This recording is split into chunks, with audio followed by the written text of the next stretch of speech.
Welcome back in. Joined now by Jon Morosi. You can find him on Twitter at Jon Morosi, Jonmorosi. All right, I think I got that right. John, thanks for getting up early with us.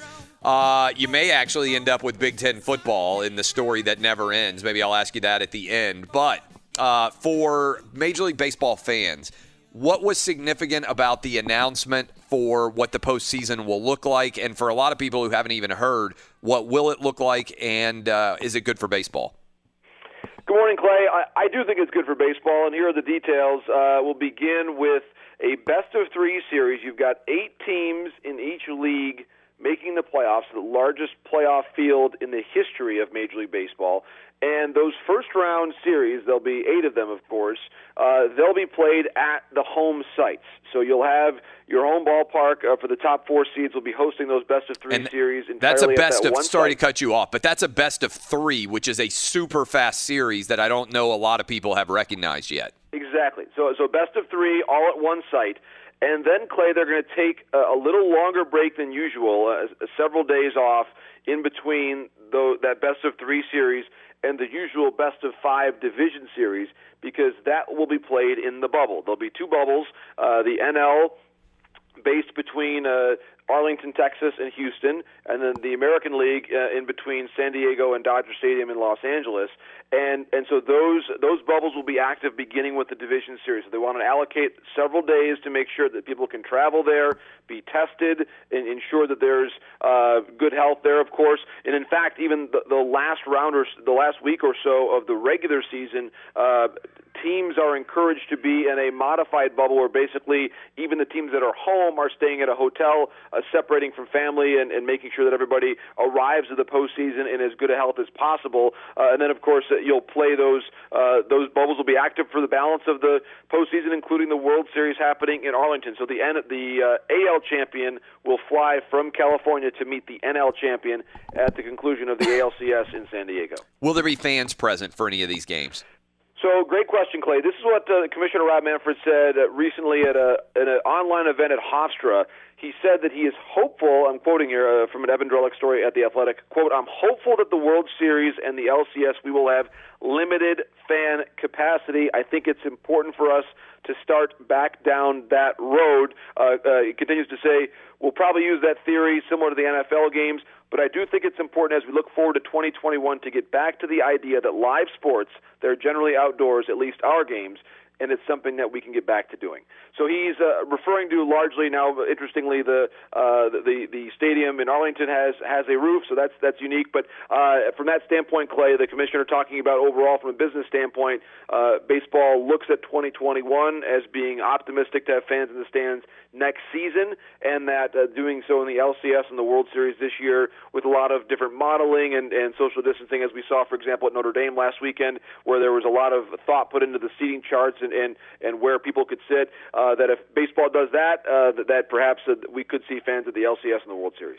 All right, let's go into the actual playoff races themselves. What do you think is the most intriguing as we come down with about 10 games to play?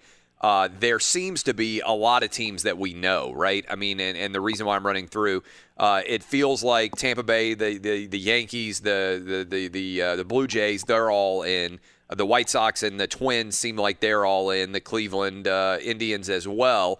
And then Oakland and Houston seem like they're all in. Like, there's not a lot of suspense in the American League at all, right? The way I just ran through it, we basically have a pretty good sense what the 8 teams are going to be in the AL. Right, unless the Mariners make a push against the Astros. I think you're right, and that would be for the second seed of the AL West. I agree that there are going to be 3 teams coming out of the AL East, 3 teams coming out of the Central, but that second spot in every division, even if you're below 500, is a guaranteed spot. And so the Houston Astros, even at 24-24, have a 2-game lead on the Mariners for that second and final, likely, wild card spot or playoff spot in the American League West. So the Mariners, of course, their game was canceled or postponed yesterday due to the air quality in Seattle, so they have to start making up some games there. But in general, as long as the Mariners do not mount a stirring comeback against the Astros, the 8 teams that you mentioned, Clay, will be the playoff field in the American League. All right, and then the NL, you got about 7 teams that you feel pretty good about. I mean, obviously, there's still a lot that can happen. But there seems like there's going to be a battle for that 8th spot between, if I've got this correct, the Reds, the Brewers, and the San Francisco Giants. Who do you think? Do you agree with me in general that it seems like we're in pretty good shape to have 7 teams make it, and then that 8th battle in the NL could get pretty interesting over the next 10 days or so? I agree, and really, in fact, Clay, you could say that the 6 teams are pretty well set, or at least you have a decent idea as to where that's going to be. But then there's a lot more competition, even for the last 2 spots, I would say. And one storyline that I think is really emerging in recent days has been the resurgence of the Cincinnati Reds. The Reds right now have won 4 in a row. They are a half game back of the Cardinals for second in the National League Central. I think, for me right now, it's a very crowded picture in the NL Central with the Cardinals below 500 but in second place right now. The Reds just a half game behind them, and the Brewers just a half game behind the Reds. That is a really competitive race. I don't think that we'll see all 3 of those teams make it. I do think we'll see 2 of those 3 teams make it. And then out west, the Giants have a pretty good chance to make it, even though they're below 500 right now. That, to me, is what I see as being a real likely situation. I think we'll see both the Phillies and the Marlins make it. The Marlins, what a story they have become, Clay. Of course, early on in the season, nearly, when you think about what happened with them in their situation with COVID in the first 4 days of the year, just a disastrous start to the season. But they have bounced back, a young team. They're above 500 right now. They're in second place, and they're on their way to making the playoffs for the first time since winning the World Series in 2003. So the Marlins, a great story. I expect the Phillies to make it as well. And your son's favorite team, the Braves, right now looks like they're going to be on their way to winning the National League East. Yeah, no doubt at all. Last question for you. A lot of questions about the Cardinals and how many games they're going to get in. What are you hearing? They're sitting at 43 complete, other teams 49 in the NL. How many are the Cardinals going to end up with? Well, that's a great point, Clay, and they will probably scheduled to get into 40 or 58 games rather. So they'll be 2 shy when the season is over. Right now they're in a stretch of playing 18 games in 14 days. 18 games in 14 days. That's an incredible stretch. I'm not sure if we've ever seen any team play that many doubleheaders in that narrow of a time span.